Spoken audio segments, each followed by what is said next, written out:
তাইমার 4 স্বামী 3 বিয়ে। 4 স্বামী 3 বিয়ে। 4 স্বামী কিভাবে হলো? মানে সেটাই, আপনি এই বিষয়ে কিছু জানেন কি? 4 স্বামী বলতে কি, সময় টিভি হয়তো বা ভুল কিছু একটা বলতেছে ইনফরমেশন। বিয়ে আমার সাথে হয়েছে 2বার। আচ্ছা, মানে একটা হইলো আপনার টাঙ্গাইলে কোড মেরিস আমরা করি, সেকেন্ড টাইম আমরা বিয়ে করি হইলো বরিশালে। এটা হলো 2 বিয়ে। আর একটা যা ওর মা জবানবন্দি দিছে সেই হিসেবে সময় টিভি বলতেছে অলোকের সাথে একটা বিয়ে, ঠিক আছে, সেটা হয়েছে বাংলাদেশে না, সেটা হয়েছে গ্রিসে। আচ্ছা। আর আরেকটা ওই মার দাবি হিসাবে আরেকটা হচ্ছে নাসিরের আর সাথে। একটা নাসিরের সাথে তো আপনারা সবাই জানেন। 4টে বিয়ে 3টে স্বামী। হ্যাঁ, আচ্ছা। একটা ছেলের নাম ছিল অলোক। মানে সেটা পরে আসে। ও ফার্স্ট যেটা কাহিনী হলো যে ও অ্যাকচুয়ালি গেছে মানে বাংলাদেশে আসার কথা ভ্যাকেশন ছুটিতে, তো ছুটিতে না এসেই ও হঠাৎ করে যাইতেছে, বলতেছে আমরা গ্রিসে যাব কয়েকজন ফ্রেন্ড মিলে, তো ওইখানে আমাদের একটা পার্টি আছে, আমরা ঘুরবো আর কি, একটা ট্যুরে যাব, এবার আমি ভ্যাকেশনে বাংলাদেশে আসতেছি না। তো আমি বলছি ইটস ওকে, যেতেই পারে, সমস্যা নেই। আমি যদি যাইতে পারি, আমি ছেলে হইয়া আমারও তো কিছু মর্জি আছে, যেরকম আমি রাত্রেবেলা বাইরে যেতে পারি, বন্ধু বান্ধব ফোন দিলে বের হই, তখন তো আমার বউ কোনো বাধা দেয় না, তো আমি কেন ওকে বাধা দিব? যাও তাহলে তুমি। কিন্তু তারপরে দেখো, একটা তুমি যে যাচ্ছ তোমার মেয়েটা তোমার অনেক মিস করে, তুমি না যাইয়া তুমি এক কাজ করো, বাংলাদেশে চলে আসো, মেয়েটারে সময় দাও। তুমি ফ্লাইটে যখন চাকরি করতেছো এয়ারলাইন্সে, তো তুমি এরকম এমনিতেই বিভিন্ন দেশে যাবা, সেখানেই তোমার ঘুরতে পারবা। সে এটা মানলো না, সে আমাকে ওই বুঝে সুঝে কনভিন্স করে, মেয়ে মানুষ যা করে, তারে ভালোবাসি যেহেতু, একটা মানুষ যখন ভালোবাসে তখন তার অনেক কথাই কিছু বলা যায় না। তা আচ্ছা ঠিক আছে, যাও তাহলে ঘুরে আসো। তো ঘুরতে যাইয়া তো ওইখান থেকে ঘুরে ফিরে আসলো, তখন ওইখানে বসে একদিন ওইখানে বসে ফোন দিছিল আমার, যে এই অলোক হলো, এই আমার ফ্রেন্ড অলোক। তো ওইখানে অলোক থেকে ঘুরে আসলো, তো ওই পর্যন্তই জানি আমি ফ্রেন্ড, তখন এর মধ্যে কিছু জানি না। মানে সৌদি এয়ারলাইন্সে জব করতো? হ্যাঁ, রানিং অবশ্য ও তখন জেদ্দায় থাকতো, জেদ্দা বেইজে চাকরি করে। তো ওইখানে গেল, ঘুরে আসলো, ঘুরে আসার পরে তারপরে আবার সে আসে যায় কি না, ওইখানে যায়, এর মাঝে অনেকবারই গেছে গ্রিসে, সেটা আমি জানি না। সে বলছে ফ্লাইটে গেছি।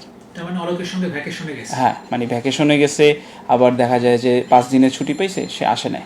সে বলছে আমার যে আমি ফ্লাইটে আছি। অবশ্য সেটা পরে আমি জানতে পারি তার বান্ধবীর মাধ্যমে, যা রাকিব ভাই, তামিমার তো অলোক নামে একটা বয়ফ্রেন্ড আছে। আমি বলছি আচ্ছা ঠিক আছে। তারপরে তামিমার আমি ধরি এই ব্যাপারটা নিয়ে, যে তামিমা তোমার নাকি এরকম একটা বয়ফ্রেন্ড আছে শুনছি, তো তার কথা আমি বিশ্বাস করি না, আমি তোমাকে বিশ্বাস করি, তো তুমি কি বলো? বলতেছে কি আমি জাস্ট ফ্রেন্ড।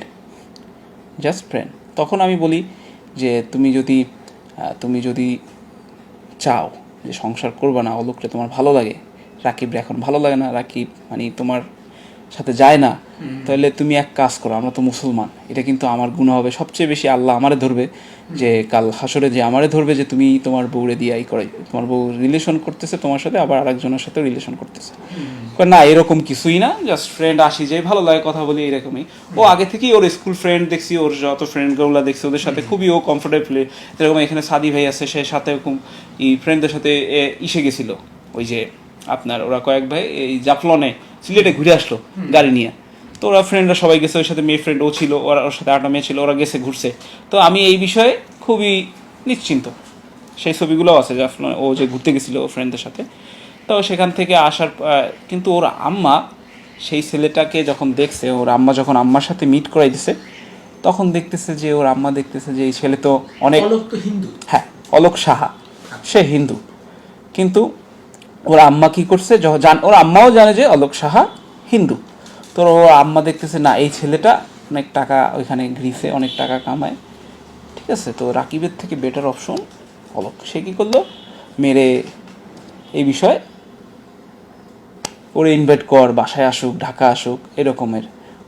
ইভেন কি এমন কি হইতো যে আমি ওরে খাবার রান্না করে দিতাম, যেটা এই লাস্ট টাইম আমার অলোক ফোন করে বলতেছে যে ভাইয়া আপনি তো অনেক কিছুই জানতেন না।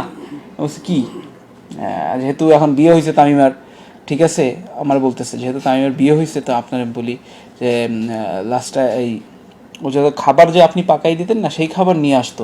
তো আমি বলতাম, তুমি বলতে রাকিব ভাইয়ের আপনার নামে কখনোই কোনো খারাপ বলে না, যে রাকিব এত একটা ভালো ছেলে যে ও আমার লাইফে আমারে এবং আমার ফ্যামিলির যেভাবে দেখছে, এরকম কেউই দেখবে না। আমি মনে হয় রাকিবরে ঠকাইতেছি। যে কথাগুলো আমি এই কয়েকদিন আগে জানতে পারলাম, পরে পরে বলতেছে যে ওই খাবারগুলোও পর্যন্ত ওইখানে সে নিয়ে যেত। তো এরকম রিলেশন হওয়ার পরে এই একটা রিলেশন আমি জানতাম, কিন্তু বিয়ে শাদী হয়েছে কিনা সেটা আমি ক্লিয়ার না। যখন যখন আমি আমার মেয়েকে নিয়ে আসছি, যখন আমি আমার মেয়েকে নিয়ে আসছিলাম, ওই যে আপনাকে গতকালকে যে কথাগুলো বললাম, মেয়েকে নিয়ে আসার পর একদিন সে একটা জিডির পেপার নিয়ে আমার মেয়ে নিতে মার্কেটে আসে আমার দোকানে, একজন পুলিশ অফিসারকে নিয়ে, ওর বাবা ওর মা থাকে বারান্দায়, ও আসে ভিতরে। আমি তখন দুপুরে লাঞ্চ করতেছিলাম, তখন বলতেছে রাকিব রে আমার মেয়ে ডিভোর্স দিয়ে দিছে। তখন আমার মার্কেটের কমিটি বলতেছে, রাকিব রে আপনার মেয়ে ডিভোর্স দিছে, গত মাসেও তো রাকিবের কাছে এসে থেকে গেল, দোকানে দেখা করে দিল, আপনি জানেন না? তখন সে কথা বলে না। আমি বলছি আপনি তামিমার ফোন দেন, ফোন যায় না, সে ফ্লাইটে, বলতেছে সে ফ্লাইটে। এখন পুলিশ বলতেছে আপনি নাকি তার নাতিকে নিয়ে আসছেন। আমি তখন পুলিশকে প্রশ্ন করি যে তার নাতিকে নিয়ে আসছি, কিন্তু নাতি আমার কি হয় আপনি কি জানেন? আমি কি হই আমি তার বাবা, তার মা অবর্তমানে, তার মা যেহেতু এখনো বাংলাদেশে নাই, তার অবর্তমানে সমস্ত কিছু এখন আমি। ঠিক আছে, তো কমিটি তাকে সুন্দর একটা কথা বলছে, আপনি তামিমাকে নিয়ে আইসা, তামিমা যদি বলে রাকিবের মেয়েকে আপনাকে দিয়ে দিতে, তো তামিমা নিয়ে যাবে, সমস্যা নেই। তো তাকে তখন সে চলে যায়। তখন বলতেছে যে আমার মেয়ে গিরিফে একটা ছেলেকে বিয়ে করছে। মার্কেটে সবার সামনে বলে গেছে, আমার 5 জন না 10 জন সাক্ষী আছে, কারণ মার্কেটে একটা কিছু হলে সব লোক জড়ো হয়ে যায়। সবার সামনে বলছে যে আমার মেয়ের গ্রিসে বিয়ে হয়েছে। তার মানে তাইমা তাম্মির মা স্বীকার করলো হ্যাঁ, যে গ্রিসে বিয়ে হয়েছে অলোক সাহার সঙ্গে তাইমা তাম্মি। হ্যাঁ, তামিমা তাম্মি সে স্বীকার করছে। তো আমি তো জানি যে আমার তামিমা বলছে না আমার বিয়ে হয় নাই। ঠিক আছে, এই ওকে।